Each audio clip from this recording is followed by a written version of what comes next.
It's a brand new day, and we'll be making history. Are you with me? Won't you stay? We have come so far. This is who we are. And like the rising sun, we have just begun to play our part.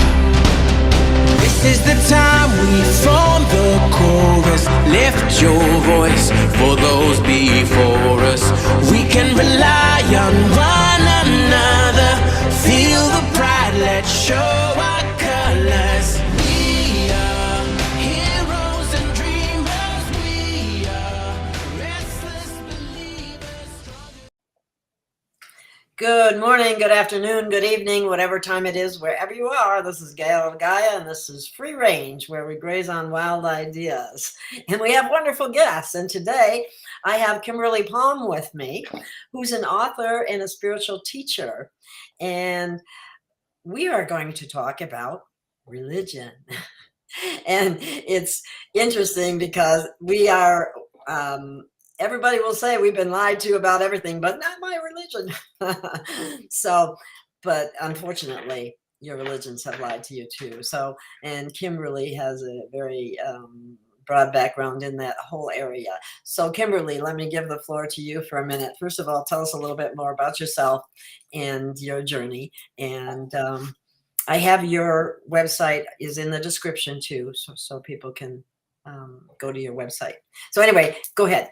Oh, thank you, Gail. Gail is like my soul sister. You know, I've known Gail for like 4 years now, and she just feels like a soul sister. So, Very much so. okay. So as far as me, so I was born into a family of females with psychic ability going back hundreds and hundreds of years, probably thousands. I don't know. So I was born with a lot of intuitive abilities, but then after I gave birth to my 2 children, I had like a huge Kundalini thing happen, and I got a lot more abilities than I even had before that. But I started counseling people when I was like 12 years old, 12, 13. Wow. Everybody and their brother would just always come to me. Even when I was a child, actually, people would gravitate to me looking for help, and I'd take all the people who were like the outcasts. Even when I was 5, The underdogs. Yeah, the underdogs. I always take them under my wing, you know, because I was always the outcasted underdog as well. And I've just been guiding and helping people all those years. And then starting when I was 19, I started to study how to heal the body because I was misdiagnosed by doctors. And for the last 39 years of my life, I've been studying every kind of healing modality known to man. And I also teach, I'm a certified energy medicine healer. I teach all sorts of classes in sound healing and energy healing, and I teach all kinds of classes, period. I have lots of spiritual classes, but I'm on earth as a spiritual teacher. I've been researching esoterics, metaphysics, all that kind of stuff going back to about age 12, 13. You know, crystals, you know, everything metaphysical, everything about world religion. I was obsessed with learning about all the different religions and what makes them tick and all that type of thing. I've been having a conversation with Yeshua and Mother Mary and Mary Magdalene since I was a small child, because 2,000 years ago was the last time I was in a physical body form, and I was walking or hanging around with them. So I'm here on earth as a system buster. I'm here for many different purposes. One, of course, is obviously the ascension, to help people ascend, which is why I have my best-selling book, Ascension 101, A Roadmap for Your Soul. So I'm here as an ascension teacher, but Yeshua the Christ was the first ascension teacher. And he was here teaching everybody how to ascend, you know, in our body, how to get close to God and how to ascend. And he was actually here to bust the religions and get rid of them. And I'm here as a religion buster as well, because if you go out in space to other planets and places, there are no religions. All of the ETs follow the law of one. They have universal laws that everyone follows. Beings out in space are spiritual. They're not religious. They don't have religion. I don't mean to interrupt, but I want to bring this up so I don't forget. And that is, there are a lot of people out there that with a religious background say that ETs are demons. No, they're not. Demons are demons. I've been working I've been fighting demons since I was a child. I've had to battle them, and and at night when I'm not in my physical body, I leave and I battle demons and kick their ass all night long. I mean, I literally go into people's houses and remove demons out of their houses and everything, and they are not ETs. ETs and demons are two different things. However, there are bad ETs who are demonic, like ETs, like the Draco reptilians, the Greys, some of the Mantids, Archons. and some other ones. Yeah, and there's some other different groups of ETs that are very evil and very demonic-like that come from fourth dimension, which is the same dimension that the demons come from. There's what's called the demon realm, and there's actually a realm where all of these archons and demons come from. And Wow. the ETs and the demons are two different beings, but they're both equally bad if they're the bad ETs. There's also really good, benevolent, loving ETs. I've been those in many past lives. I mean, I was in Sirius B, I was in Andromeda, I was in Arcturus, I was in Arcturian Helio at one time with a bald head and blue skin and the whole 9 yards. I've been blue, I've been green, I've been purple, I've been all kinds of colors. But out in space, there is no religion. Religion was created by the cabal to control humanity. That is who created religion, and Yeshua was here to expose it for the fraud it was and turn the tables on all of it, literally. So, Well, unfortunately, they sacrificed him.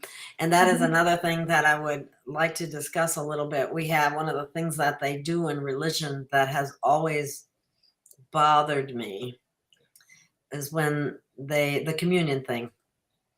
yeah, I talk about it. So my latest book, my third book, was Walking with Yeshua and Mary Magdalene, and they asked me to write this book to correct all the wrongs because there's all kinds of lies about them that people are spreading all over social media, like saying he never died, he never existed, he never this, he never that, or they make up all kinds of stories. And so they asked me to write their story, their actual truth, their truth, not other people's made up stories, but their actual truth and my truth, because I was there with them. And so some of the information came from my memories and some of it came from other places. But what you were talking about just now, I have all that kind of stuff in my book. I cover all those types of topics in there because somebody has to expose this. And when people say, Kimberly, where can I find books or more information or research on what you're talking about? They can't,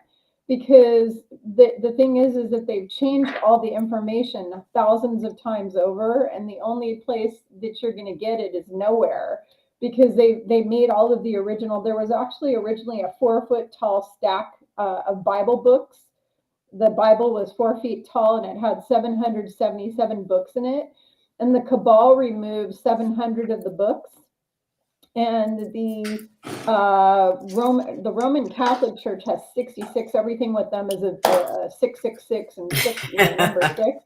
So they have 66 books now in all the Christian Bibles. But the what's called the Coptic Christian Church, which is one of the original first churches in the world, and the Greek Orthodox, the Russian Orthodox, and the Egyptian Coptic Church, they all have 77 books, but they still don't have the 777 because they removed all those. And then what they have left in the books, they've repeatedly changed it over and over and over and over again. So when people say, well, they want the original information, good luck, you're not going to find it.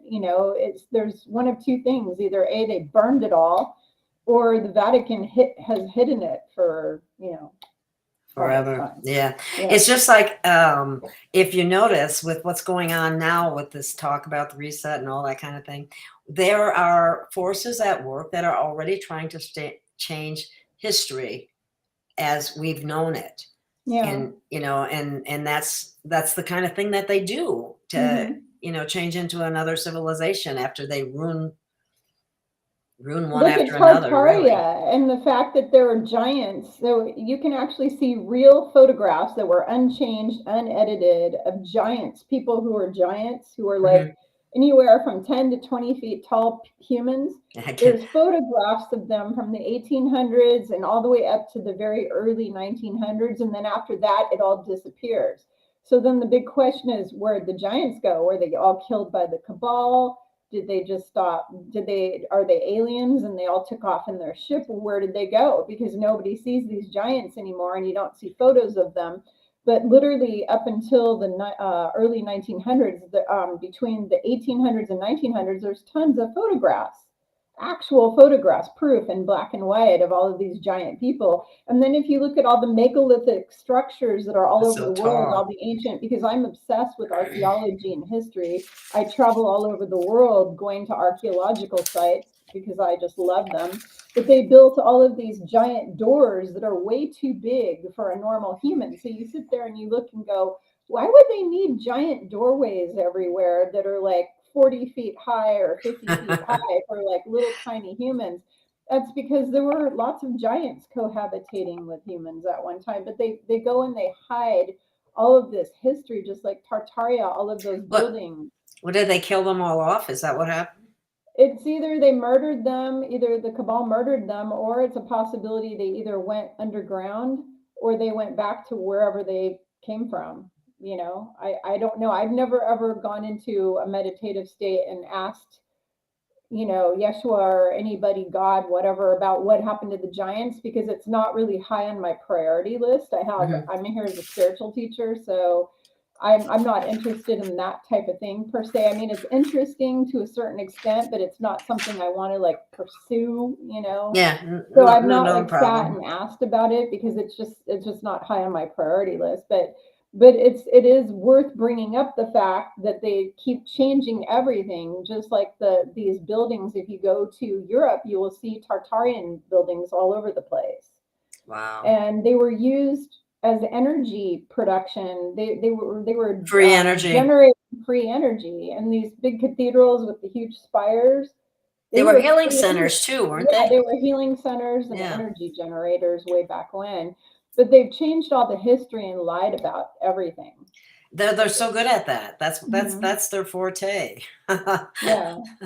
Make up stories and lie and deceive. It's terrible.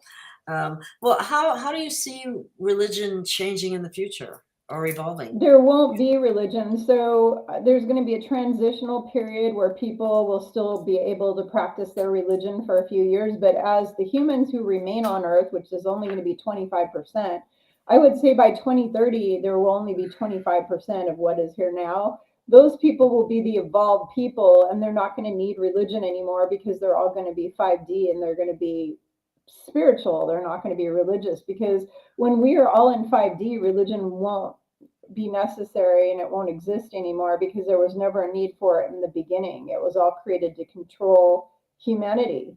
It was just a control mass mind control. Yeah, it's mass mind control. And there won't be a need for it in the future, just like there's not a need for it out in space in any of these other civilizations.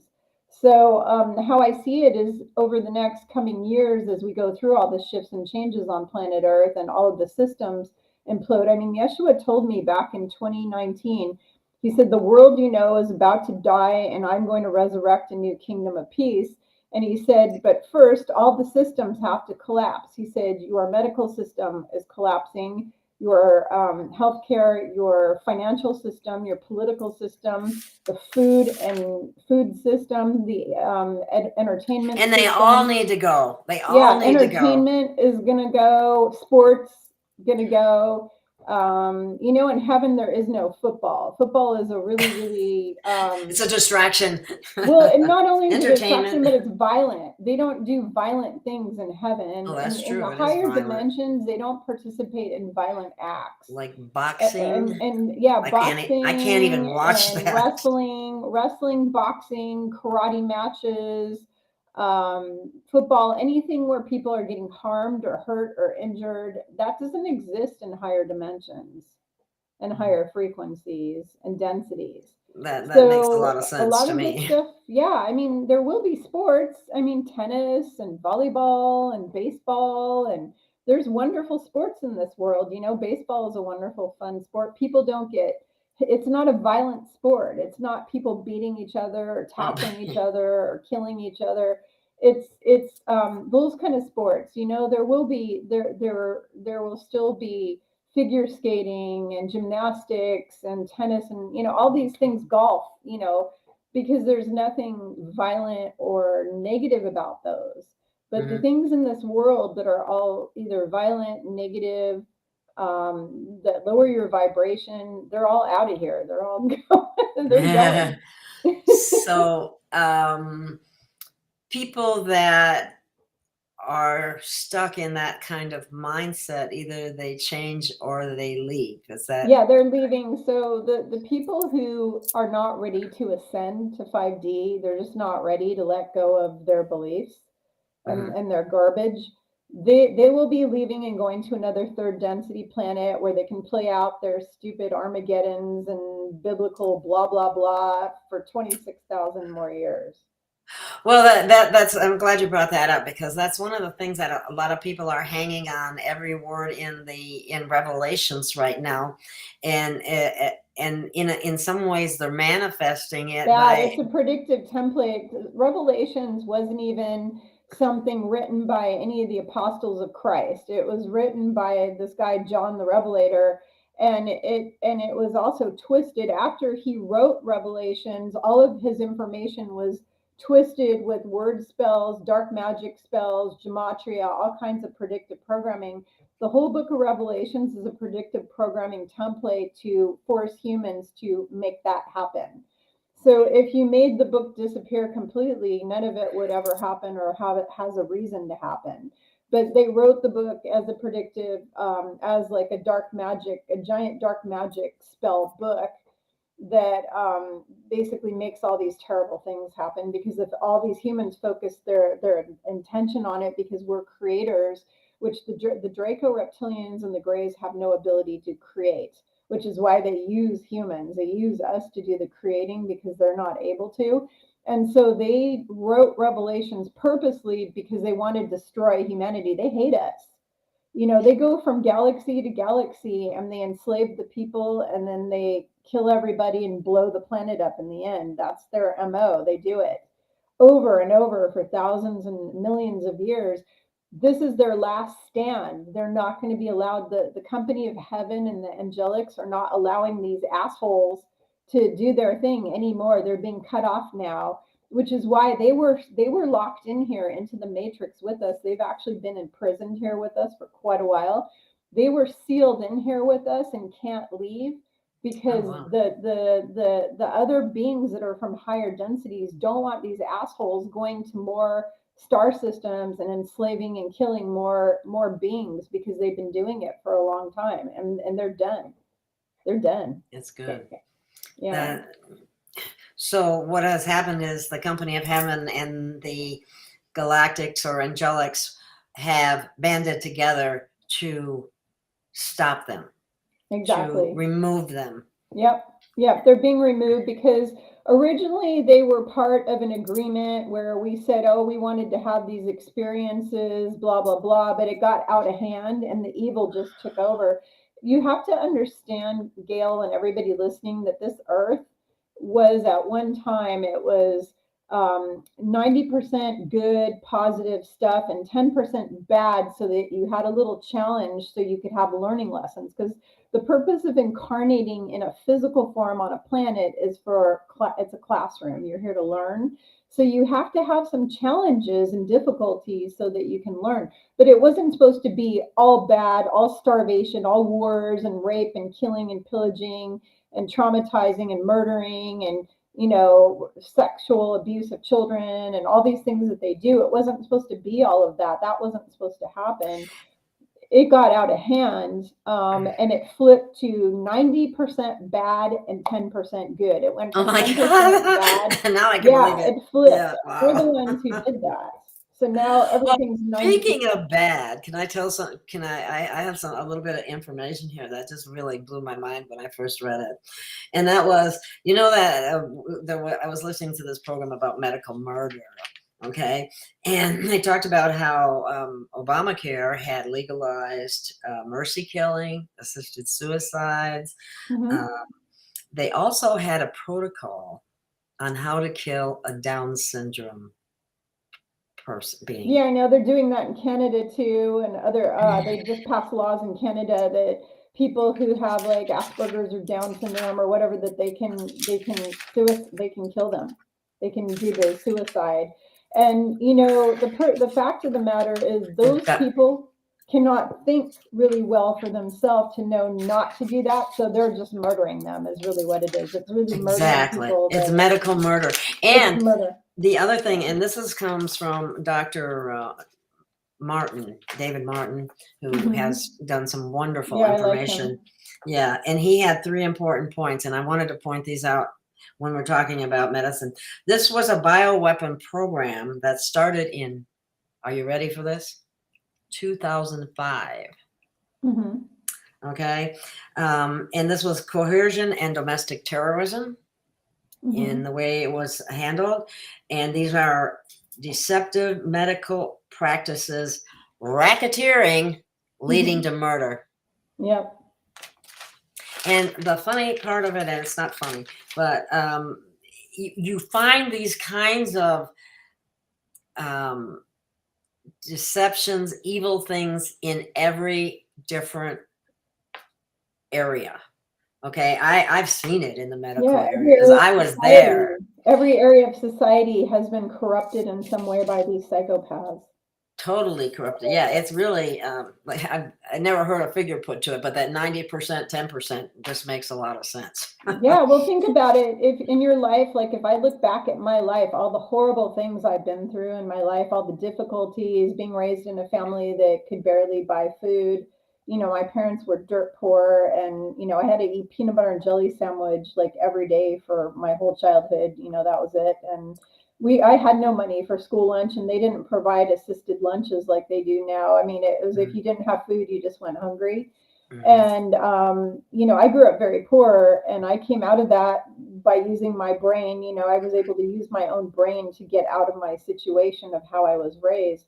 But if you look back at all the suffering that goes on this earth, whether you're in Africa and you see all these millions of little children with swollen bellies because they're full of parasites and all kinds of diseases, and they're starvation, and they look like little protein skeletons with some skin. Yeah, little skeletons with skin. If you look at all the suffering on this planet, it's so obvious that it's 90% suffering on this. There was one other figure that I wanted to put out there, and this figure is from a FOIA request, which is Freedom of Information. And last year, so this data is a year old, meaning that I guarantee it's probably doubled. I can't say that because I don't have the exact figures, but 118,000 American children have died as a result of this program. Yeah, I think it's more than that, and that's I would double it. Yeah, I really did. Do you know the children that died? I mean, okay, so I want you to think about this. Not just our children dropping dead like crazy from that poke thing that they're putting in them, but they're also dropping dead because of all the children, because of the pandemic and the lockdowns. A lot of families became bankrupt. You know, financially unable to feed their children, unable to take care of their children. A lot of people murdered their children. There was a lot of infanticide. There was a lot of abortions that went on as a result. There was a lot of spontaneous abortions as a result of the shot. If you think about all the babies that died as a result of women who were pregnant getting those vaccines, I mean, and then all of the children who committed suicide and the teenagers under the age of 18, young people that committed suicide because of all the COVID lockdowns and everything. And they were horribly depressed. They were kept away from their friends, and they were kept at home, locked up at home the whole time. Putting masks I want to say the numbers are probably in the millions worldwide. Worldwide, yeah. This was just American children only. Yeah, but in America, it's more than that. 600,000, not 100,000, probably 600,000. Well, that, like I said, that was over a year ago. So, and counting, because they haven't stopped. No, they're still going, and there's kids. I see the news every day with these 18-year-olds. I just saw the news the other day. A homecoming queen went out to be celebrated at the stadium, walked out, and then dropped dead right there. She was 17 years old. Oh, 17-year-old homecoming queen just literally dropped dead, died suddenly because you know why? Because she was given one of those things. And every day I'm seeing these kiddos, mostly high school age kids, but every now and then young kids too, just dropping dead suddenly from those things. It was basically a bioweapon. And plus kids' brain tumor risk has gone up 400%. Yeah, turbo cancers have gone up another 600%. 600% according to all the doctors. And if you're on the phone, here's another one I got. If you're on the phone more than 4 hours a day, the infertility rate is 85%. Wow. So if you want to get pregnant, I don't think it'd be a good idea to be on the phone too much. Those phones are weapons. They really are. The phone is sending out all kinds of radiation and all kinds of bad stuff. And then the signals from the cell towers that are being blasted into humanity and through the TV, like just the sound on the commercials and in the TV shows. And if you go to a movie theater, they're really blasting people full of frequencies that are harmful and make you sick. I can't go to a movie theater anymore. The minute I go to a movie theater, there's nothing good anyway. Well, no, but I noticed this several years ago. It all changed. I used to be able to go to movies, and then several years ago, I would go to a movie and I would start to have like a heart arrhythmia, and I'd start to feel really anxious, like I was jumping out of my skin. And I don't have anxiety. I'm not an anxious person. I'm pretty calm. But I would go to the movie theater and I'd start to have like a panic attack, and my heart would go crazy, and I'd feel really sick, and my head felt like it was being squeezed to death. It was horrible. And all of those symptoms would literally vanish the minute I got out of the theater. I'd leave the theater and the symptoms would just go away. And so I stopped going to movie theaters, and my family gets really mad because they always want me to go to the movies, and I always say no. And they think I'm a nutcase. And I'm like, I'm sorry, I'm not going to go and have my body blasted with all those sound frequencies. I'm just not going to do that. Well, if you're sensitive to that sort of thing, which obviously you are, why should you? Yeah, I am. I'm a highly sensitive. I'm what you call HSP. I'm sensitive to pretty much everything. I'm sensitive to smells, chemicals, foods, all of this stuff, because I'm a starseed. And I'll be really honest, all of the people out there who I counsel and heal every single day of my life they're all starseeds, and they're all sensitive like me. Every one of them. All of them. Every starseed I've ever met has been sensitive to stuff. Yeah, I don't like large crowds. Allergies and large crowds I can't do either. I can't do them. Yeah, I can't do them. The only time I can do them is if I go to a really positive event where everybody's like super happy, like really, really happy. So like a festival or a concert or a comedy like show or something where people are laughing and happy, I can do that. But if you put me with just a large group of people in a crowded area that are just regular people and they're not really in a high vibrational state, it literally just drains me, and it makes me feel sick. I just can't do it. Wow. Well, I get that. One of the things that I'd like to do now, normally I don't always do this. I'm taking I've got a 1 minute little commercial.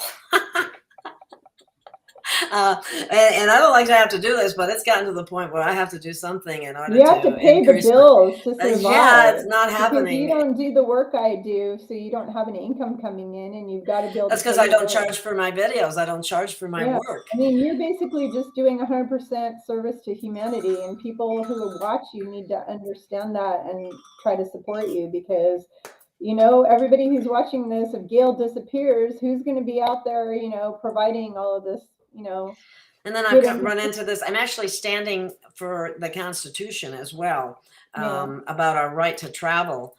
And I just got a notice back from the judge that said that they wouldn't dismiss the case, and that it had to be an attorney. They wouldn't take anything from I'm going, who do you work for?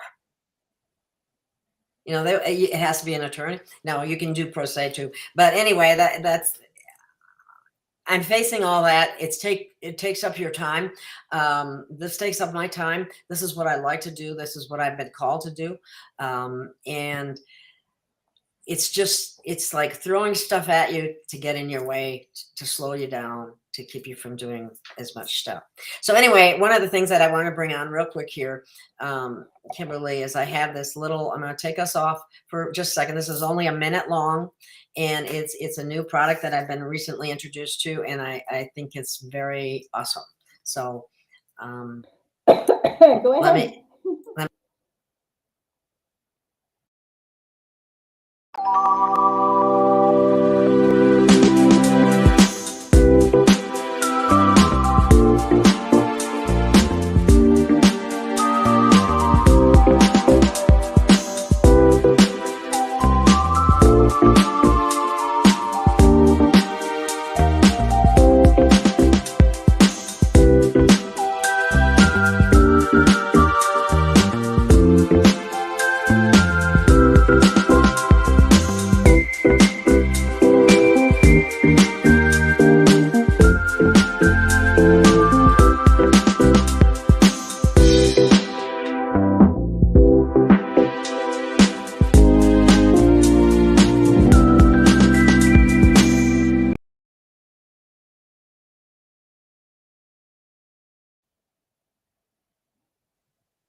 Well, I hope that wasn't too painful. But anyway, I think these are wonderful little products, and what I love about it is they're drug-free and easy to use and clinically tested, and there have been really good results. They're using it with children for ADD and ADHD. Dr. Rima Lidlow, however you say her last name, she's working with children, and it's drug-free. It's so much better than the kinds of things that have been used in the past. So I always look for products that I would use myself or that I really think will help people. And what I like about this the most is it's drug-free and it works, and I can attest to that fact because I've used it myself and I've used it on my son. And we've had wonderful results. So enough said, let's continue, Kimberly. So I want to bring this up. I'm going to change the subject for a minute because it's upsetting to me. So I used to love the group U2. It was one of my favorite groups. Mm. So Bono takes all these pictures at the World Economic Forum, hugging Klaus Schwab and doing all this Illuminati, these Illuminati like things. So they just did a concert in the Sphere in Las Vegas. And they did mind control programming on everyone, where they put up 666, and then they put up pizza, and they put up everything you know is wrong. And I didn't see all of that. All of the symbols of pedophilia, and then they put Antichrist. These are all pictures from their concert. Watch more TV, believe everything, baby, and then boy. And then all this stuff, and then with the love, so they did all this they did tons of pedophilia, like symbol stuff, and they were doing this inside the Sphere. And I just put a post up a few days ago on Facebook. I said, how many of you out there think the Sphere is a mind control device? Because I do. I think that whole Sphere in Las Vegas is mind control. And after seeing this U2 concert where they're putting all this stuff, they're flashing 666 and pizza and all these symbols of pedophilia, and then Antichrist, watch what, they're doing this. So I want everybody out there to join with me and literally, what do you want to call it? Blackball, blockade, whatever you want to call it, U2, like just don't promote them, don't listen to their music, don't support them anymore because they're evil. They're like, what group was it now? U2, Bono, they're from Ireland. Oh yeah, he's that rocker from the 80s. Yeah. Back in the 80s when they first launched all their stuff, like they launched In the Name of Love, that song about Martin Luther King and all that. I think they were good then, but at some point they signed a contract with the Luciferians and everything changed at some point because their music was actually anti-establishment. Like they were working for the good guys with the music for a while, and then at some point they went for the money and the fame and the greed over service to humanity. And at that point, their music changed, their look changed, their sound changed. All, you know, that's when he started taking all these pictures, doing all these stupid symbols, you know, that they do, like the 666 symbol and all those, you know, the covering the eye, you know, all that stuff. At some There's point, so much satanic stuff in the music industry. It's not even funny. Yeah, but I think when they started, they were good. And I noticed there's a lot of these musicians that they start off good.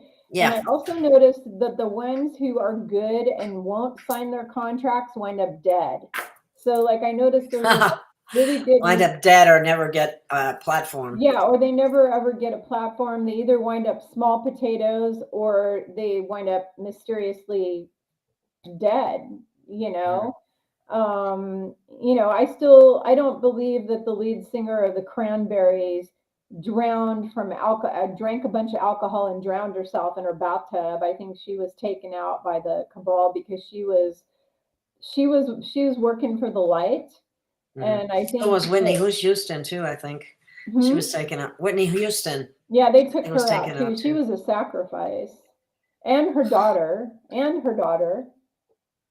So yeah, it's pretty evil. I mean, they killed Kobe Bryant. They do a lot of the sacrificing of people, which is really awful. But I think a lot of them are people who don't want to play by their playbook.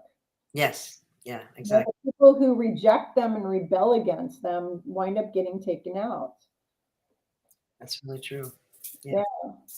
So, I wonder when that's ever going to stop. Soon, I hope. Pretty soon, and when we go to 5D, obviously, it's all going to change. When we go to 5D, it's totally going to change.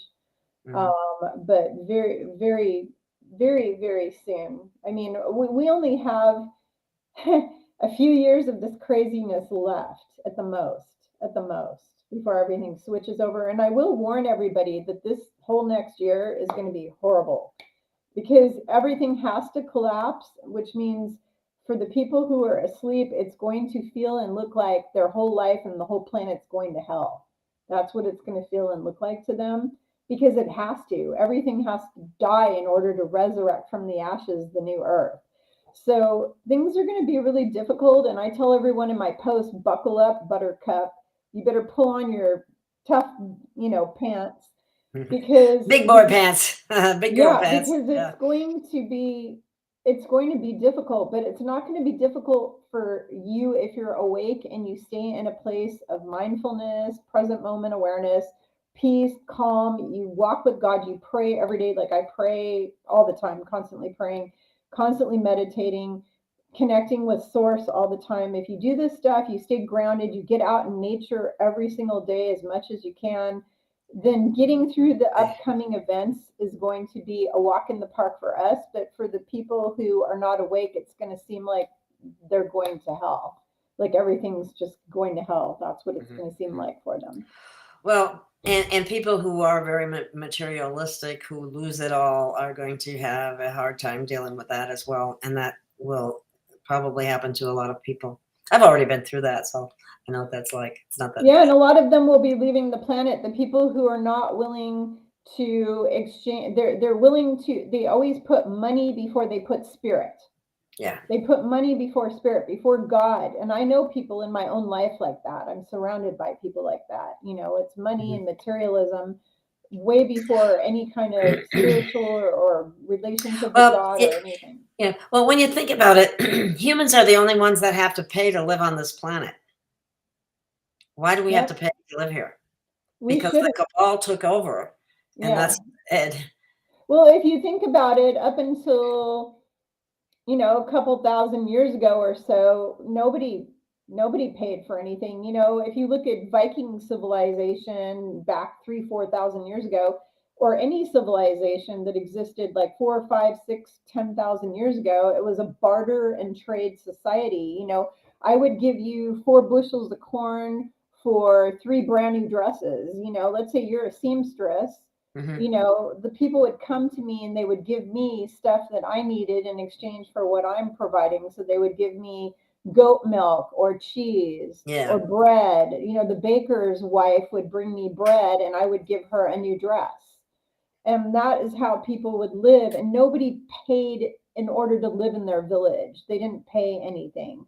And then they started the what's called feudalism. And that's when all the farmers had to pay the lord for the privilege of living there by giving the lord of the castle, or laird if you're in Scotland, the lord, they had to give them parts of their crops and whatever, they had to give them stuff in order for the privilege to live.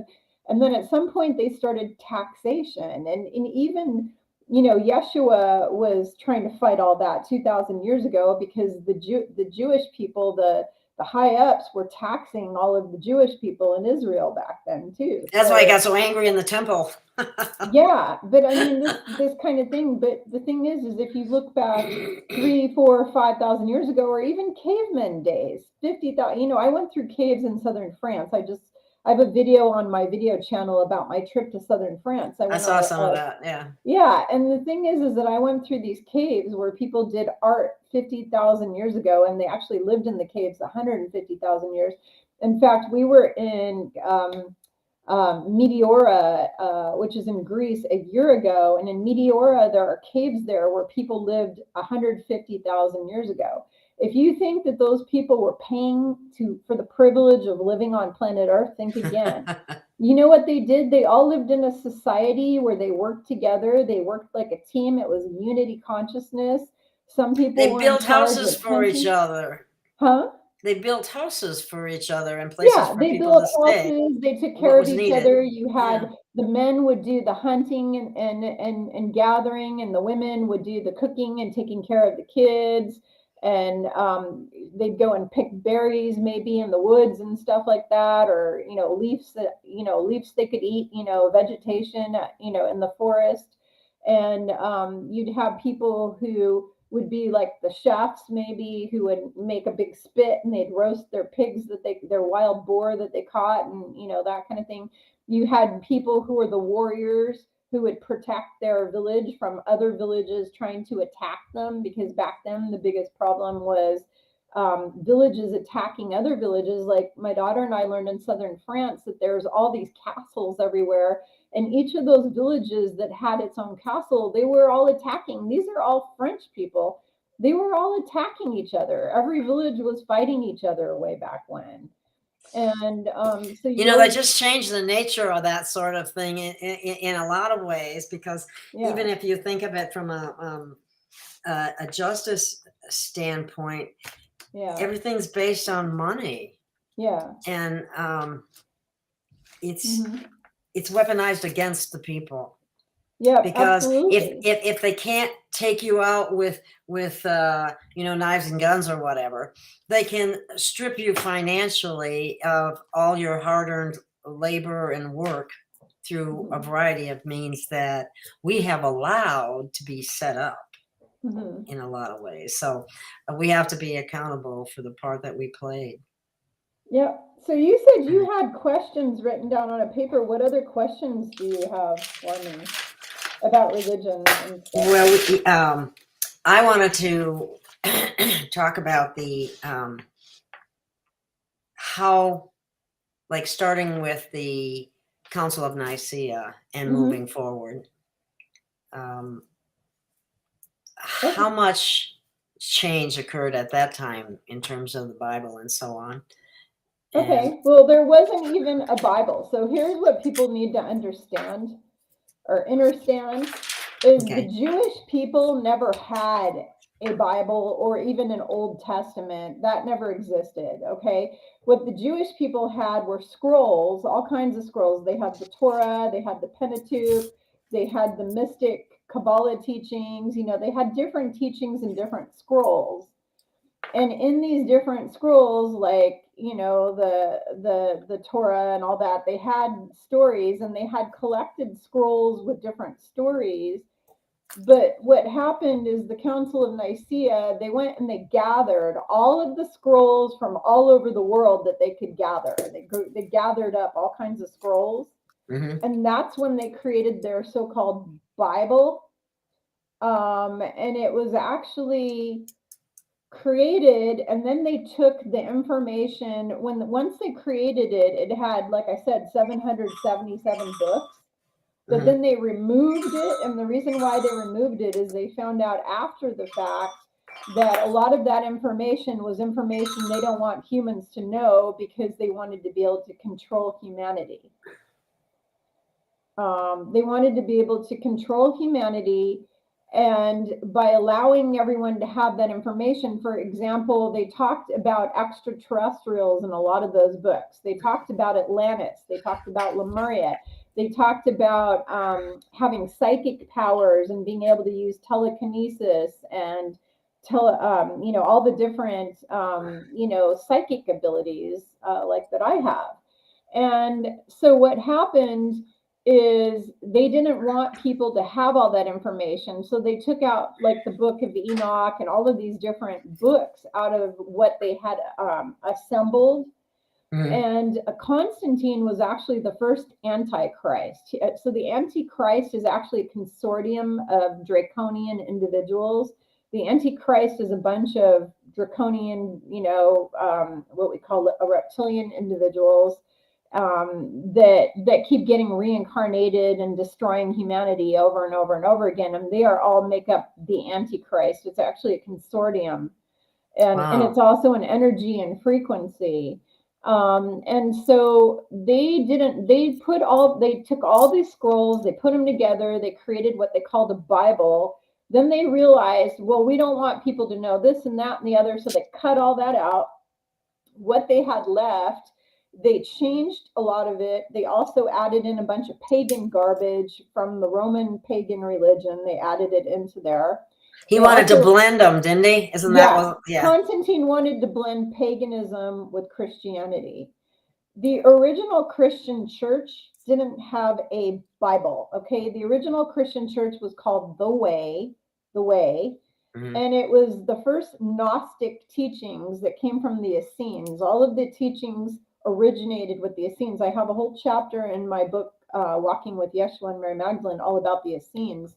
Yeah. All of the teachings that Yeshua shared, he learned from his people who were the Essenes, and he shared the Essene teachings with everyone everywhere he went, and that's what that was all about. And if you ask me what religion I am, I'm an Essene. I was an Essene in my last lifetime, but it's not a religion. It's a spiritual community. So it's similar to Buddhism. It's more of a philosophy, or Zoroaster. In fact, the Essenes were a mix of Zoroastrianism, Kabbalah, they had some of the Jewish stuff in there, Buddhism, Hinduism, all this kind of stuff. It was all mixed together. And also the Atlantean and Lemurian teachings were all mixed in there as well. And the thing is that it was all of this was all created to control and manipulate humanity when Constantine, because the first church, Christian churches were created in Egypt, Ethiopia, Greece. Those were the three first churches, and they were not called the Christian church. It was called the Way. The religion was called the Way, because Yeshua was the way, the truth, and the life. I'm wondering why haven't any ministers or pastors changed to that and just said, call their place the Way instead of Christianity. Well, Yeshua never ever asked anybody up until they murdered him, because he was a sacrifice. Blood sacrifice. Up until they blood sacrificed him, he never ever asked to have a religion created. And that whole thing, all the Christians use that phrase from the Bible, on this rock you will build my church, that he instructed Peter and da-da-da. First of all, you have to know that Peter was one of the most evil mother effers on the face of the earth. He was really evil. Okay. Wow. I talk about him in my book. He actually wanted to murder Mary Magdalene. He tried to poison her. Oh, he was jealous, wasn't he? Yeah. And he also made comments over and over that all women should be killed off of the earth. He wanted women all dead off the earth. Okay. He was an evil. That would create a problem. Yeah. He was really bad. Wow. And so everybody believes and follows all this Peter stuff of him being the first one and da-da-da. No, he took all of Christ's teachings and perverted the hell out of everything. Wow. He took everything and ruined it. And his whole thing was trying to wipe out women. You know, he was just evil. Well, just like that one, who is it? Paul, who's supposedly wrote a number of these books. He's very anti-women. He was anti-women too. However, I will state that his letter to the Corinthians on love is patient, love is kind, is very beautiful. So he did do some good things. Was he overall like Yeshua? Absolutely not. Anybody who has a problem with women obviously is not a good person. In order to be a balanced human being, you have to love everyone no matter what their sex is. You can't just say, oh, I only like men. All the women, I'm going to kill them. You can't do that. That's not a good thing. That would be like me saying, let's kill all the men on the planet, because I've had nothing but bad experiences with men. How long would the civilization last? I mean, really? Yeah, I know. But you know what? Even though I've had bad experiences with men in my life, I've had a lot of really wonderful men in my life, wonderful, loving, kind, amazing men in my life. And I love men. Overall, I love them to pieces. And I don't know how I would live without men in my life. But the thing, I mean, my husband, you know, he's a good guy. Without him, I don't know if I would have made it the last 30 something years without my husband. I mean, he's a pretty cool guy. So, but yeah, I mean, I have a huge fondness for men. Unfortunately, my fondness for men gets me in trouble because I'm a huge flirt. So I'm a big flirt. My nickname in college was Scarlett O'Hara, if that tells you anything. So that's funny. Okay. Anyways, the thing is that the Bible, everybody's dependent on the Bible. I get into arguments with people all the time, even my own clients, because when I tell them and they read my book and they find out that this Bible has changed, they're like, oh, when am I going to get the original Bible? I have to have the Bible. I have to have it. You know what? No, you don't.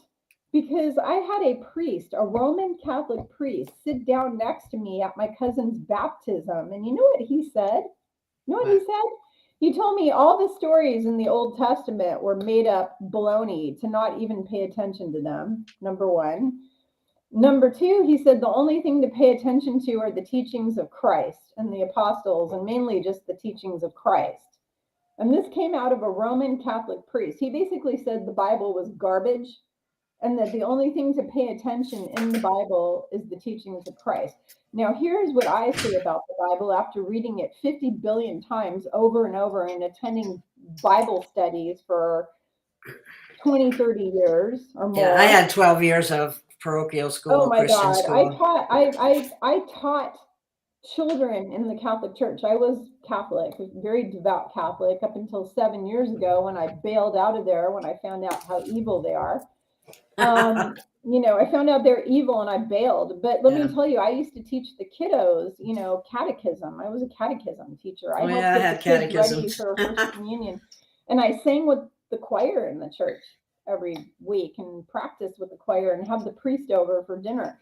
But let me tell you, the Bible is realistically, all it is a mix of stories that are moral lessons on how to be a good person. Do you really need stories teaching you over and over again how to be loving, kind, compassionate, forgiving, which is what Christ was teaching? He was teaching us to be loving, kind, compassionate, forgiving, respectful. And, you know, they were teaching us all of the dark sides, you know, that you don't want to do. Like, you don't want jealousy, you don't want competition, sloth, greediness, worshiping money, you know, gluttony, all these different sins. You don't want all of those. What you want is the love, kindness, compassion, forgiveness, and respect. Why do you need a freaking book to teach you this? Do you totally lack consciousness in your brain and in your nature? Because if you are a conscious being and you have consciousness, you should automatically know that in order to make it to heaven, as they say, you need to be loving, kind, compassionate, forgiving, and respectful. And Oh, you don't hi. need a book to tell you that. That's excellent. And that's so true. And we have some questions. Here's a question for you. Cool. Let's see. It's to what extent did negative ET shape the Bible? Some say Marduk, son of Enki, was involved. Were the Anunnaki the ones that put a lot of the Bible together? No, Anunnaki had nothing to do with the Bible. The Anunnaki were here during the Egyptian times. And I know because I was an Anunnaki in a past life. I was actually the second eldest daughter of Nefertiti and her husband that everybody worshipped. You know, everybody worshipped the two of them. They were like and my baby brother was Tutankhamun. We had 5 of us. And a whole bunch of us women that were there together have all been reincarnated now in this lifetime. But I was one of them at one time, okay? And I was killed by being put into a pit of cobras. Oh. Because, I said, oh. But we were not bad Anunnaki. We were actually very good. And that's why we were all killed by the bad ones. The bad ones actually came in and murdered our whole family because we were actually good and we actually loved our people and wanted to help the people. We weren't harming anybody and we weren't doing dark magic. And I was really powerful in that life and they wanted to use me to do dark magic. And I basically said, F you to them. And so they threw me into a pit of cobras. But the Anunnaki had nothing to do with the Bible. They were the genetic manipulators. Yeah, Is that yeah, correct? they're the ones who genetically manipulated humanity thousands of years ago, and they also helped build the pyramids. But let me tell you, who is the one who changed the Bible? Were all the Draco reptilian leaders. They're the ones who did it. It was all Draco reptilian. Okay. So I didn't know if the Anunnaki were involved in that or not. I kind of thought they were, but I guess no, they have nothing to do with the Bible. They That's actually weren't even hanging out on Earth at that time. By that time, they weren't really. By the time they were doing all the Bible stuff, they weren't really around that much. They had already done all their damage, and you know, they were here screwing around thousands of years ago. I mean, after the fall of Atlantis is when the Anunnaki kind of took over and started messing with humans and messing with the DNA pool and all of that. But they didn't have anything to do with the Bible. They're not interested in religion. I didn't think so. No. Yeah. But they are interested in keeping us enslaved. At least, you know, I don't know if they've changed. But, they're still trying to keep us enslaved, and they always will. As long as we have those dark controllers on this planet Earth, they will. They have to control. Yeah, they have to be. We need help to have them removed. Yeah, we really do. So Tim Potter says, I believe at the time of Constantine, pagans and Christians were all but at war with one another. No, they were pretty much at war. They would feed the Christians to the lions. The pagans would kill them. In fact, one of my favorite saints, I actually got to look at her little dead body that was mummified. She was alive in the year 200 AD, and that was Santa Lucia in Italy. And Santa Lucia, she gave her life to Christ, and she was a pagan. She was from a very wealthy, elite Roman family. And she gave her money. She was supposed to marry this guy. She was in an arranged marriage, supposedly was going to marry this guy, and her fiance, she basically said, screw you. And she gave all her money away and devoted herself to Christ. So the pagans took her and they burned her eyes out of her head. Yeah, they took her eyes out of her head and then they tortured and they killed her. And they have her body, mummified body, in a church, in a little tiny little no-name. I mean, it's just nobody would even see it. It's a little insignificant tiny church. It's not even some big basilica. Little church in Venice, Italy. My husband was having a beer in the pub, and I saw this little church, and I said, I want to go in there and check it out. And he's like, yeah, I've had enough churches to last a lifetime, because we'd already gone through hundreds. And he just wanted his beer. So I went into this church, and I don't believe in coincidence. I think there's a reason for everything. I went in there, and there's the little body of my favorite scene. It was this tiny little body mummified, Santa Lucia. And they had pictures of her holding eyeballs in her hand because they took her eyes. So the answer to the question of How they do when such they horrid find it- things, it just never ceases to amaze me. Yeah, the pagans were running the show back then, and so they would feed all the Christians to the lions, or they would just murder them and they would crucify them. The whole thing that they did to Christ, crucifying him, they would do that to all of the first Christians. They would crucify him like crazy. Jeez. Yeah. I was just putting up a couple of comments from Tim. He's into Yeah. the Tao of the Way.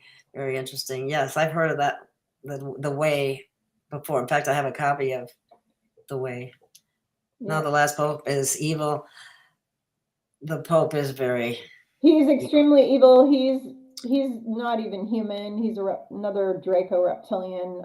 They all are. They eat babies. All of those bishops and the Red Shoes Club. They take babies, they sacrifice them, and then they make their skin into red shoes. And what's really vile about this, that really blows your mind, is that I went to Italy and I saw paintings that were from the 1400s showing priests sacrificing babies and drinking their blood. So they actually have paintings painted by famous painters in the 1400s and 1500s that show the priests killing the babies and drinking their blood. So this has been going on in the Catholic Church. The whole time the Catholic Church has been in existence, they've been worshiping Lucifer and Satan, not God.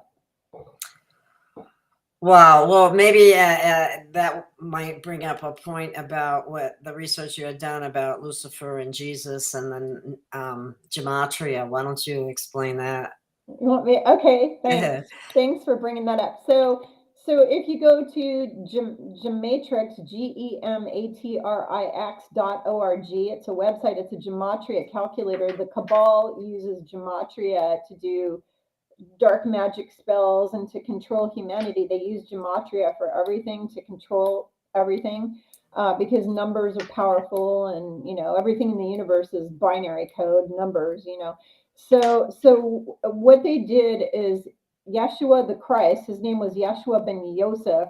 First of all, there was no letter Y in Hebrew or in Aramaic, and to this day there's still no letter Y in Hebrew or Aramaic.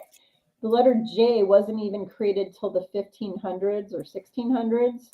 I have it somewhere in my book. It's in my book, the actual date, because I put all the research in there. But there was no letter J. So up until the 1800s, in every Bible, they would call Yeshua either Yeshua, or they would call him Iesus, which is his Greek name, Iessus.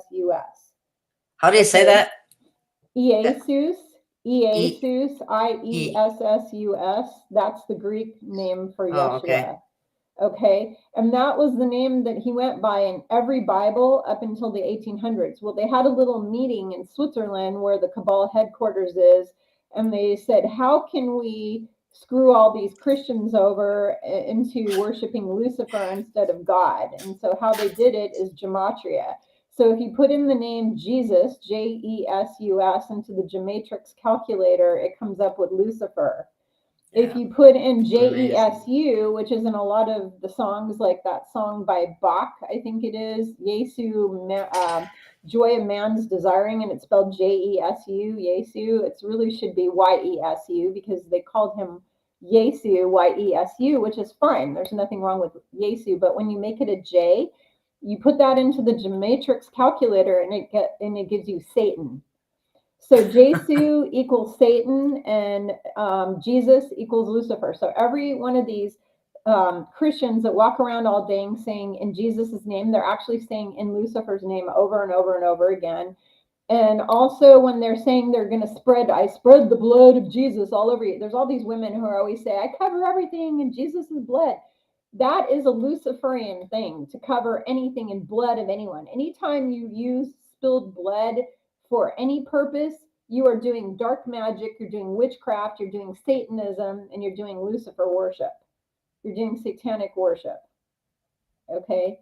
So thank you. I have an issue with that. The whole Eucharistic ceremony, they believe in transfiguration. They actually believe that when you eat the host, it turns into the body of Jesus. And when you drink the wine, it turns into his blood. So that means every time I did Eucharist, I was participating in a Luciferian sacrificial ceremony where I was drinking someone's blood and eating a body of somebody. That is really disgusting and vile beyond all It's imagination. cannibalism. It's cannibalism. It's cannibalism. It really is. I mean, it's absolutely appalling and disgusting when I Yeah. think about it. And I just don't. Blood is meant to be inside of us. Yeah, blood is supposed to stay in our body. You're not supposed to take babies and drain the innocent little babies of their blood. You're not supposed to take any human and drain them unless they're donating blood to the Red Cross for whatever reason. And I don't trust the Red Cross, by Oh, the way, because no, not apparently at they're all. involved in very nefarious crap. They apparently sell that blood to the hospitals, and then they take a lot of it and give it to the bad guys to do stuff with it. They do. There's a whole bunch of these reptilian type people who drink human blood. That's what they live off of. They're vampires. The whole Nosferatu vampire story is real. And by the way, actual vampires are real. They really exist. Yes, that's what it's hard to believe, but it's true. They really do exist. I was amazed. There's a lot of things that exist that we were told are fantasy, are not real, that are actually real. And they're in the shadows. Let's see. Well, so Tim made a comment on here for the Protestants. We saw the bread and wine as a metaphor. Well, when you read my book, you're going to be horrified to find out that that whole bread and wine thing is all a lie. That never happened. So what Yeshua did is he spilled the wine on the table and he was making a joke. And he said, tomorrow, this is going to be my blood that they're going to spill for you. And then he took a piece of bread and he ripped it all up and threw it on the table and said, this is my body that they're going to break into pieces tomorrow. And he was actually making fun of the Romans. And the reason I know this is because I was there in my last life, but also I'm very good friends with Yeshua's brother, James, who's also reincarnated in this life. And him and I were having a conversation about how he watched this all happen and how he said he was just being funny. He's got a really good sense of humor, by the way. And he was actually making a joke of it is what he was doing. He didn't mean it literally. And he didn't expect people to turn that into a religious ceremony. He was literally making fun of the Romans. He was making fun of the Romans because he knew they were going to kill him. And I talk in the whole book about why he allowed himself to be sacrificed, because he could have said no and stopped it. He was powerful enough that he could have stopped the whole thing. And I'm not going to, it would take me a half hour to explain in this video today about that. But if you want to know, you can read my book. And it's on my website, spiritualgrowthjourneys.com. It is not available to the public at all because it's too controversial. I was told by Yeshua I'm not allowed to publish it to the public until all of the evil is purged from the planet. That's what he said to me. He said, until all the evil is purged from this earth, you are not allowed to publish that to the public. So I only sell it to the spiritual community, my clients, my students, people who follow me, and it's on my website. You can buy it. But I have a whole explanation. It's a great book. The whole Eucharist thing and all that stuff on there, all kinds of details about a lot of things that you've been lied to about in that book. Oh, here's a question for you. What's your thought on the Gospel of Thomas? My thought on all of the Gospels of all of the apostles is that you read it and take the positive information away with you. Okay, so because there are positive teachings within there, Like I said, the letter of Paul to the Corinthians, they read that at my wedding, and I still love it. About love is patient, love is kind. I still really love that. Take out of the Bible the things that are positive with you and leave the rest behind. Because keep in mind that they took all of these stories and all of these things from these apostles and they twisted stuff in there and they added in a lot of black magic spells and using words and stuff. So find the good stuff within Thomas's information, find the good stuff in there and take that with you. That's my best recommendation. Well, that makes a lot of sense. Yeah. Okay. Well, let me see if there's any other questions here. They've been spraying chemtrails at my house like all day long. It's ridiculous. Really? Yeah, ridiculous. I hate that. They haven't been too bad here lately. Oh, I know. There was one other question I wanted to ask you. Why do the Jewish people call the so-called Gentiles goyim? However you It's say just that. a word for non-Jewish people. It's just a Hebrew word. Goyim is just a Goyim? Hebrew word for non-Jewish people. They also call them Galatians. There's a lot of terms. But there's a lot out there that says that, like they have a right to kill them. They have a right to, that they're, oh yeah. Those are radical. So those are people who are radicalized, kind of like in Islam. Like I have a lot of friends who are Muslim, who are really peaceful, kind people who would give their shirt off their back to help a neighbor or to help somebody. I mean, most of your typical Muslims are very family oriented, and they're We're really talking kind about people. Jewish though, not the Muslims. No, I know. I'm just The comparing. Muslims are infidels. That if you're not a Muslim. Yeah, I know. What I'm trying to say though is that's only the radicals who have those kind of beliefs, and it's the same in Judaism. Everybody thinks that only in Islam they can have these radical, like bomber kind of people that want to blow you up and all that. They actually have that in Judaism too. They have really radicalized Jews that believe. Are they the Khazarian? Hmm? Are they the Khazarian Jews? No, they're just radical religious Jews. Khazarians aren't even real Jews. Well, I know, that's why I thought maybe they were the ones that came up with God. I actually hate. did a video about this, and I interviewed Gila Jed. It's on my YouTube channel, and we talk about all of the horrible anti-Semitism going on against Jews because of the Khazarian. The Khazarian are not real Jews. They don't worship God. They worship Satan and Lucifer and Baphomet. Yeah. Actual Jewish people, unless they are non-practicing Jews, because I know Jews who worship money. They don't worship. I know a lot of Jews who worship money, but I know a lot of people who worship money in general. I know Catholics who worship money. Those people are everywhere. But the people who are the practicing Jews, they go to temple every week. They worship God. They're family oriented. They're good people. They have nothing to do with this Khazarian group. The Khazarian group aren't even real Jews. They don't they don't practice any of the holiday stuff. They don't go to temple and pray to God. They don't pray to God at all. They pray to Lucifer. The Khazarians all pray to Lucifer. They don't pray to God. They're not real Jews.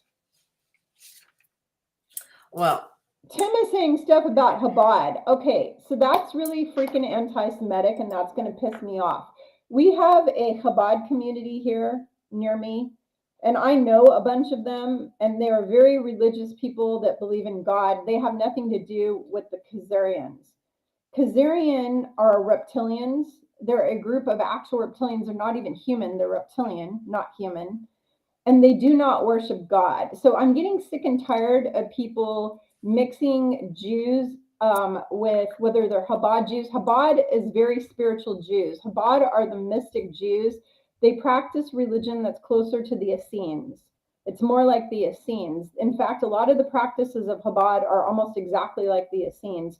They're extremely religious people. They worship God. And if you sit there and you start saying nasty things against Chabad, you're going to really piss me off, because that's not okay. I might be a Catholic, not a Jew. I'm not a Jew, but I know a lot of Jews. I live in a community with a lot of Jews. I've had Jews in my community since I was a baby. I've hung out with Jewish people, hung out with Jews, Mormons, Catholics, everybody. Yeah. No, the Khazarians are reptilians. They're reptilians. They're not even human. And they worship Satan and Lucifer. They're not Jews. Wow. Okay. He just said Tim said he didn't wish to upset, but was quoting Ben Fulford, who is a Jew. So I don't follow Ben Fulford, and I don't, what I know about him from friends is he's giving out a lot of erroneous information, and I don't follow him because I'm told who to follow and who not to follow, and I've been warned against ever following Ben Fulford. So I don't follow him. Oh, that's interesting. Okay. Yeah. I only follow Yeshua. I talk to him. I get all the answers. Just so you all know, I don't follow any of these truthers or patriots anywhere on YouTube at all. I get all my info directly from God and Yeshua. I don't get my info from all of these people because they're humans and they're fallible and they all have dark sides and good sides, and they can be giving out all kinds of erroneous info. I don't follow them. I follow none of them. Somebody asked me if this is on YouTube. It is on, yes, it is. It's on the Freedom Range channel. I don't know if I think I put the other one on, but I don't know. I mean, well, I must say I'm really, really grateful I have psychic abilities because like I have friends who have to follow Ben Fulford because they're not psychics, okay? So they can't sit and have a conversation with God and actually hear God. They don't have the ability to hear God, which is what I do in my business every day. I teach people how to hear God so you can be your own psychic guru and get the information directly from source instead of following Ben Fulford. I mean, how would all of you who are watching me today, instead of following all of these people like Carrie Cassidy and Ben Fulford and all these different people, how would you like to be able to get the truth directly yourself from God? That is exactly why I was put here on this earth. I was put here to connect people directly to source who created them, to get all of the information and answers directly from source. So should I quit doing what I'm doing? What? What you're doing? Yeah, because... Not at all. Not at all, because you're waking people up. There's a lot of people who aren't ready. You know, they're at different levels. Everything that you do is necessary because all the humans on this earth are at different levels of their spiritual development. And so as long as people are all at these different levels, what you're doing here is important and it's needed. Does that make sense? Oh. Okay. Some people aren't ready to go to the next level. For the people who really want to get the truth directly from source instead of following everybody, that's what I do. But there's a lot of people who aren't ready to do that, to come over into my court of becoming their own guru. People are not ready to become their own guru yet. They still want somebody else telling them what to do and giving them the information. And those people, they need all kinds of shows like Free Range, because that's where they're at right now. Well, one of the things that we're in a propaganda war, there's no doubt about that, and getting to the point of how do you dehypnotize the masses?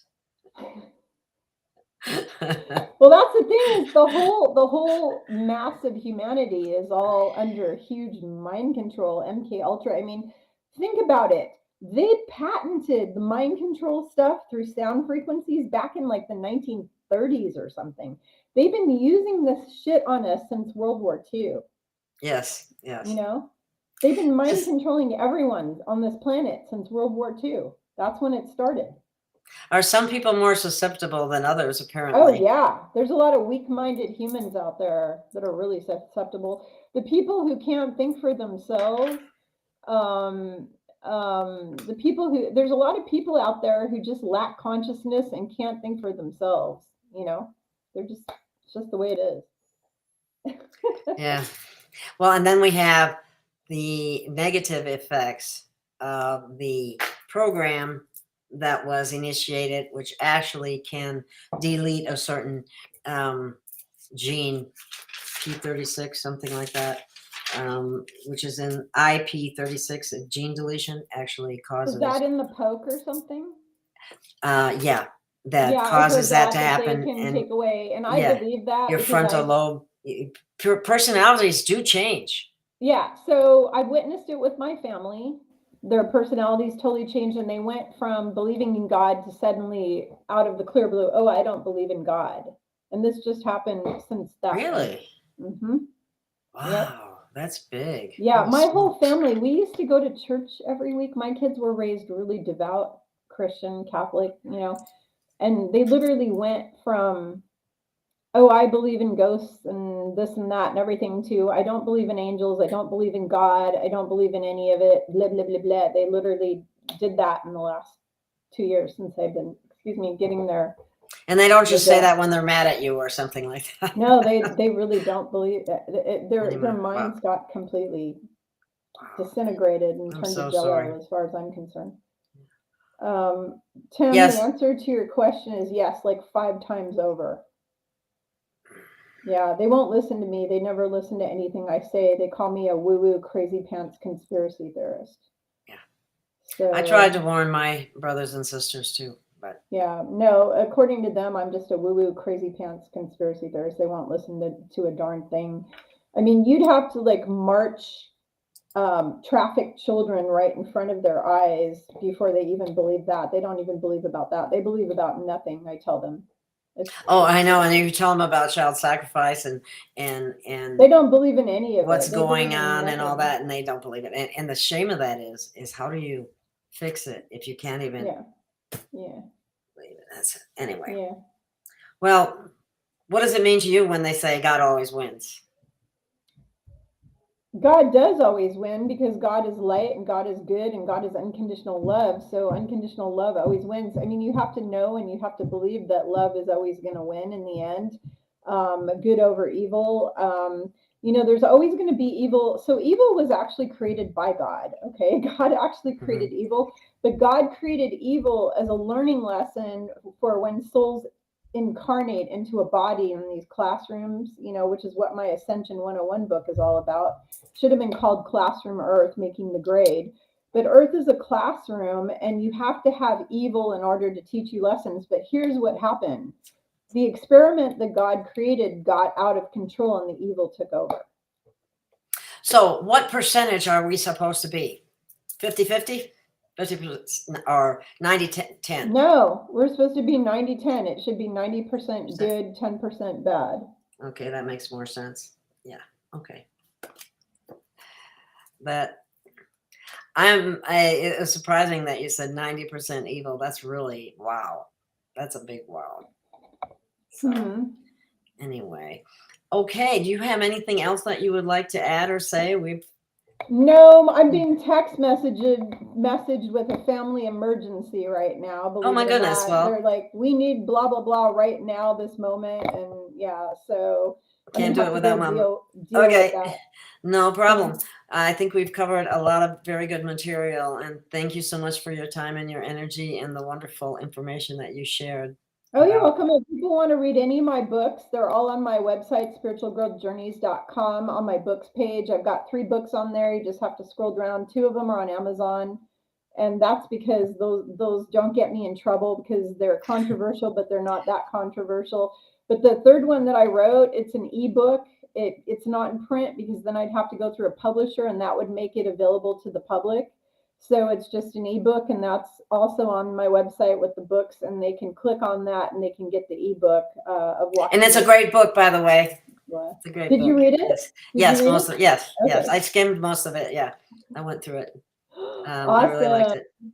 Yeah, but anyways, as far as the God win things, just remember the light always wins, love always wins.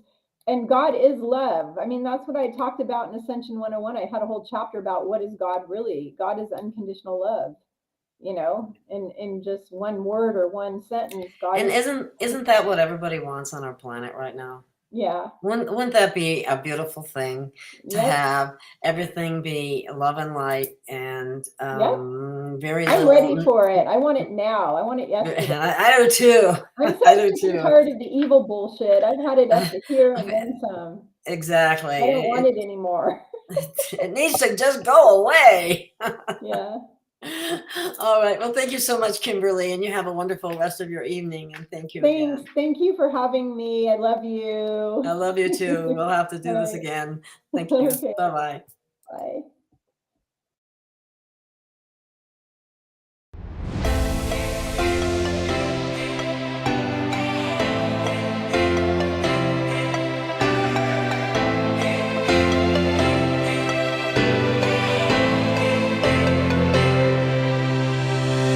We have found our way.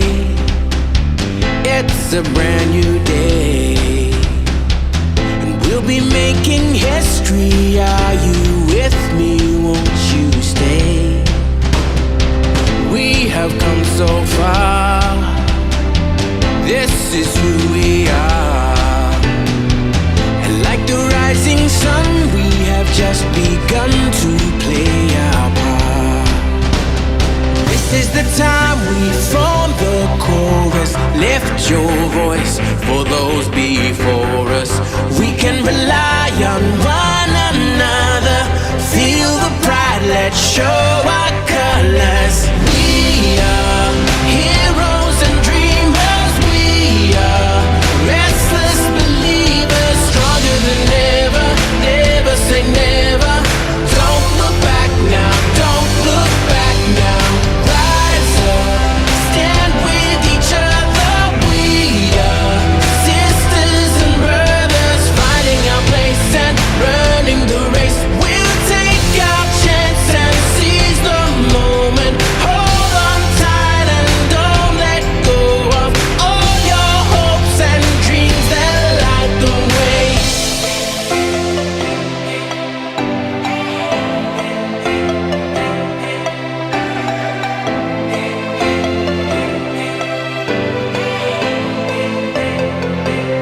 our fate.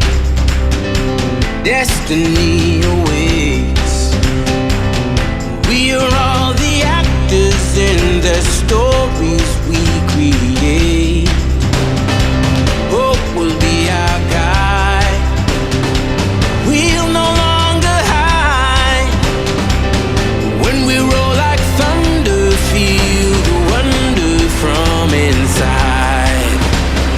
This is the time we form the chorus. Lift your voice for those before us. We can rely on one another. Feel the pride, let's show